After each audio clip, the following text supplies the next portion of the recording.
Dear students, ഇന്ന് നമ്മൾ പഠിക്കുന്നത് പരീക്ഷകളിൽ വളരെ പ്രധാനപ്പെട്ട ഒരു ഭാഗമാണ് ഫ്രേസൽ വെർബ്സ് എന്നുള്ളത്.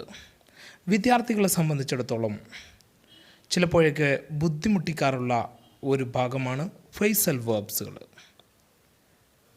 വളരെ പ്രധാനപ്പെട്ട തിരഞ്ഞെടുത്ത ഫ്രേസൽ വെർബുകളാണ് നമ്മൾ പഠിക്കുന്നത്. ബഹുഭൂരിപക്ഷം പരീക്ഷകളിൽ ചോദിക്കുന്നത് നമ്മൾ മുൻഗണന കൊടുത്തുകൊണ്ടാണ്. 2 പാർട്ടുകളിലായിട്ട് ഫ്രേസൽ വെർബുകൾ പഠിക്കുകയാണ്. അപ്പോൾ നമുക്ക് ആദ്യ പാർട്ട് പഠിച്ചു തുടങ്ങാം. അതിനു മുമ്പ് ഞാനൊരു റിക്വസ്റ്റ് ചെയ്യുകയാണ്. ഈ ചാനൽ ഇതുവരെ ആരും സബ്സ്ക്രൈബ് ചെയ്തിട്ടില്ലെങ്കിൽ സബ്സ്ക്രൈബ് ചെയ്യുക. ഈ വീഡിയോ നിങ്ങൾക്ക് ഉപകാരപ്രദമാകുമെങ്കിൽ ലൈക്ക് ചെയ്യാൻ മറക്കരുത്. അതോടൊപ്പം തന്നെ നിങ്ങളുടെ ഫ്രണ്ട്സിന് ഷെയർ ചെയ്ത് നൽകുക. നമുക്കിനി ഫ്രേസൽ വെർബ്സിലേക്ക് കടക്കാം. ഫ്രേസൽ വെർബ് എന്ന് പറഞ്ഞാൽ എന്താണ്?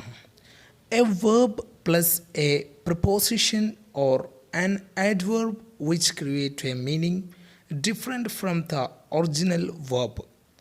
അതായത് ഒരു വെർബ്, ആ വെർബിൻ്റെ കൂടെ ഒരു പ്രിപ്പോസിഷൻ അല്ലെങ്കിൽ ഒരു ആഡ്വർബ് കൂട്ടുമ്പോൾ ആ വേർബിൻ്റെ അർത്ഥത്തിൽ നിന്ന് വിഭിന്നമായി മറ്റൊരു അർത്ഥം ലഭിക്കുന്നു എന്നുള്ളതാണ് ഫ്രേസൽ വെർബ് കൊണ്ട് അർത്ഥമാക്കുന്നത്.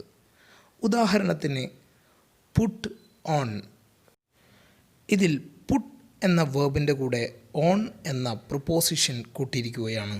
അതുകൊണ്ട് നമുക്കിതിനെ ഫ്രേസൽ വെർബ് എന്ന് വിളിക്കാം.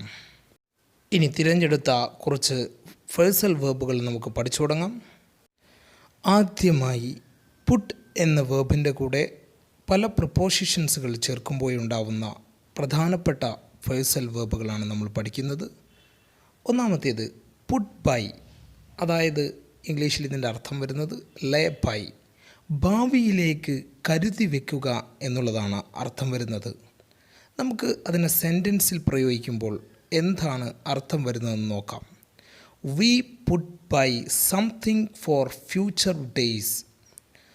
നമ്മൾ കുറച്ച് കാര്യങ്ങൾ ഭാവിയിലേക്ക് മാറ്റി വയ്ക്കുന്നു എന്നുള്ളതാണ്, അല്ലെങ്കിൽ ഭാവിയിലേക്ക് കരുതി വയ്ക്കുന്നു എന്നതാണ് അതിൻ്റെ മീനിങ്. ഇനി നെക്സ്റ്റ് പുട്ട് ഡൗൺ, അതായത് അർത്ഥം വരുന്നത് സപ്രസ്, അടിച്ചമർത്തുക. സെൻറ്റൻസിൽ ഉപയോഗിക്കുമ്പോൾ the rebellion was put down, കലാപം അടിച്ചമർത്തപ്പെട്ടു എന്നതാണ് മീനിങ് വരുന്നത്. ഇനി അടുത്തത് പുട്ട് ഓഫ്, അതായത് അർത്ഥം വരുന്നത് പോസ്റ്റ്പോൺ, മാറ്റി വയ്ക്കുക എന്നുള്ള മീനിങ് ആണ്. If you put off till tomorrow what can you do today. നീ നാളത്തേക്ക് മാറ്റി വയ്ക്കുന്നുവെങ്കിൽ ഇന്ന് നിനക്ക് എന്ത് ചെയ്യാൻ പറ്റും? ഓക്കെ. നെക്സ്റ്റ് പുട്ട് ഓൺ, അതായത് വിയർ എന്നാണ് ഇംഗ്ലീഷിൽ അതിൻ്റെ മീനിങ്, അഥവാ ധരിക്കുക. She put on A costly sari yesterday. അവൾ ഇന്നലെ വളരെ വിലപിടിപ്പുള്ള ഒരു സാരി ധരിച്ചു. ഓക്കെ. Next put out. ഇതിന് 2 മീനിങ്ങുകളുണ്ട്. എക്സ്റ്റിങ്ക്യൂഷ് അഥവാ കെടുത്തുക എന്നുള്ളതാണ് ആദ്യ മീനിങ്. മറ്റൊരു മീനിങ് ബി അനോയിഡ്, അസ്വസ്ഥനാവുക. സെൻറ്റൻസിൽ പ്രയോഗിച്ചപ്പോൾ പുട്ട് ഔട്ട് ദ ലാമ്പ്, വിളക്ക് കെടുത്തു. Next he was put out because refused to help him. അവനെ സഹായിക്കാത്തതിൽ അവൻ അസ്വസ്ഥനായി. നെക്സ്റ്റ് പുട്ടപ്പ് വിത്ത്, അതിനും 2 മീനിങ് ഉണ്ട്. ഒന്നാമത്തേത് സ്റ്റേ വിത്ത്, അഥവാ താമസിക്കുക, പാർക്കുക എന്നൊക്കെ പറയാറില്ലേ. രണ്ടാമത്തേത് ബിയർ, അഥവാ സഹിക്കുക. സെൻറ്റൻസിൽ പ്രയോഗിച്ചപ്പോൾ he put up with his cousin, അവൻ അവൻ്റെ കസിൻ്റെ കൂടെ താമസിക്കുന്നു. Next example, I cannot put up with such conduct.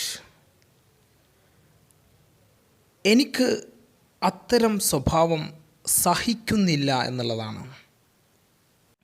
Next, put across അഥവാ കൺവേ ഓർ കമ്മ്യൂണിക്കേറ്റ്. അർത്ഥം വരുന്നത് എത്തിക്കുക, ആശയം പകരുക. Though he is a scholarly person, he cannot put across the ideas. അദ്ദേഹം ഒരു പാണ്ഡിത്യമുള്ള വ്യക്തിയായിട്ടും he can't put across the ideas, അദ്ദേഹത്തിന് ഐഡിയകളിലേക്ക് എത്തിച്ചേരുവാൻ കഴിഞ്ഞില്ല, അല്ലെങ്കിൽ അദ്ദേഹത്തിന് ആശയം പകർന്നു നൽകാൻ കഴിഞ്ഞില്ല എന്ന അർത്ഥമാണ്. ഇനി നെക്സ്റ്റ്, പുട്ട് എസൈഡ് അതായത് അബാൻഡൻ ടെമ്പററിലി, തൽക്കാലത്തേക്ക് മാറ്റിവെക്കുക എന്നർത്ഥമാണ്. നെക്സ്റ്റ്, പുട്ട് അപ്പ് അഥവാ സ്റ്റേ ഓർ ഇറക്റ്റ്, നിൽക്കുക അല്ലെങ്കിൽ നിവർന്ന് നിൽക്കുക എന്നൊക്കെ അർത്ഥം വരുന്നതാണ് പുട്ടപ്പ്. പുട്ട് വെച്ചിട്ടുള്ളതിൽ പ്രധാനപ്പെട്ടത് അവസാനിച്ചിരിക്കുന്നു. ഇനി ഗോ ഉപയോഗിച്ചിട്ടുള്ള പേഴ്സൽ വേർബുകളെ കുറിച്ച് പഠിക്കാം. ഒന്നാമത്തേത് ഗോ ബൈ അഥവാ ജഡ്ജ് ഫ്രം, വിധി കൽപ്പിക്കുക, തീരുമാനത്തിലെത്തുക എന്നൊക്കെയാണ് അർത്ഥം വരുന്നത്.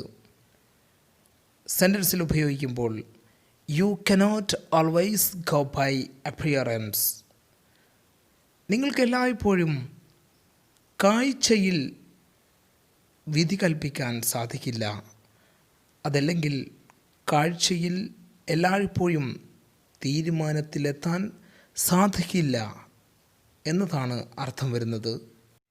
നെക്സ്റ്റ്, ഗോ ഇൻ ടു അഥവാ ഇൻവെസ്റ്റിഗേറ്റ്, അന്വേഷിക്കുക. He promised to go in to the matter, അദ്ദേഹം കാര്യങ്ങളെക്കുറിച്ച് അന്വേഷിക്കാമെന്ന് വാക്ക് നൽകി. നെക്സ്റ്റ്, ഗോ ഓഫ് അഥവാ എക്സ്പ്ലോഡ്, പൊട്ടിത്തെറിക്കുക.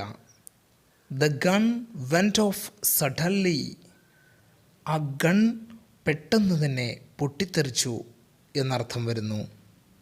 നെക്സ്റ്റ് നോക്കാം, ഗോ ഓവർ അഥവാ എക്സാമിൻ, പരിശോധിക്കുക എന്നുള്ള അർത്ഥമാണ്. He went over the papers, അദ്ദേഹം പേപ്പറുകൾ പരിശോധിച്ചു.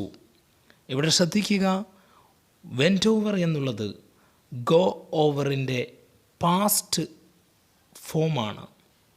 ഇനി നെക്സ്റ്റ്, ഗോ ഔട്ട് അഥവാ എക്സ്റ്റിങ്ക്യൂഷ്, അണയുക, കെടുത്തുക. നേരത്തെ നമ്മൾ ഡിസ്കസ് ചെയ്തിട്ടുണ്ട്. The fire force tried their level best to go out the fire. Fire force അവരുടെ ശക്തമായ ശ്രമത്തിൽ തീ അണക്കാൻ ശ്രമിച്ചു. നെക്സ്റ്റ്, ഗോ വിത്ത് അഥവാ മാച്ച്, ഹാർമോണൈസ്, ചേരുക എന്നുള്ള അർത്ഥമാണ്. Her shawl does not go with her churidar, അവളുടെ ഷാള് അവളുടെ ചുരിദാറിനോട് ചേരുന്നില്ല എന്ന അർത്ഥമാണ്. ഇനി നെക്സ്റ്റ്, ഗോ ത്രൂ അഥവാ പാസ് ത്രൂ, അല്ലെങ്കിൽ സഫർ, കഷ്ടപ്പെടുക എന്നൊക്കെ അർത്ഥം വരുന്നു. The country has gone through different stages, ആ രാജ്യം വ്യത്യസ്തമായ സ്റ്റേജുകളിലൂടെ കടന്നു പോകുകയാണ്. പാസ് ത്രൂ എന്നതിൻ്റെ അർത്ഥത്തിലാണ് ഇവിടെ ഉപയോഗിച്ചിട്ടുള്ളത്. ഇനി നമുക്ക് തേർഡ്, ഗെറ്റ് ഉപയോഗിച്ചിട്ടുള്ള പേഴ്സൽ വേർബുകൾ. ഫസ്റ്റ്, ഗെറ്റ് അറ്റ് അഥവാ അർത്ഥം വരുന്നത് റീച്ച്, എത്തിപ്പിടിക്കുക എന്നുള്ള മീനിങ് ആണ്. നെക്സ്റ്റ്, ഗെറ്റ് അവേ അഥവാ എക്സ്കേപ്പ്, രക്ഷപ്പെടുക. ഗെറ്റ് ഓഫ്, ലീവ്, വിടുക എന്നർത്ഥമാണ്.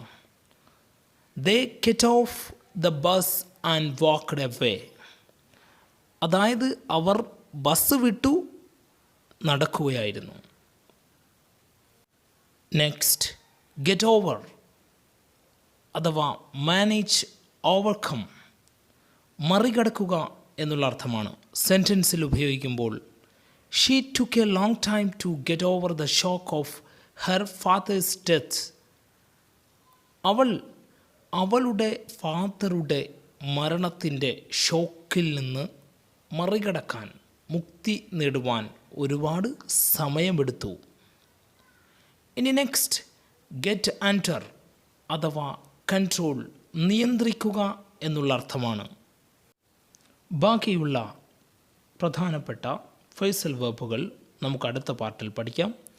ഉടൻ തന്നെ അപ്ലോഡ് ചെയ്യുന്നതാണ്. ഇംഗ്ലീഷ് ഗ്രാമറിലെ വിവിധ ഭാഗങ്ങൾ വളരെ സിമ്പിളായി എജുക്ക ഹബിൻ്റെ ചാനലിലൂടെ പഠിപ്പിക്കുന്നു. തീർച്ചയായും ഈ ചാനൽ നിങ്ങൾ സബ്സ്ക്രൈബ് ചെയ്യുക. Thank you so much.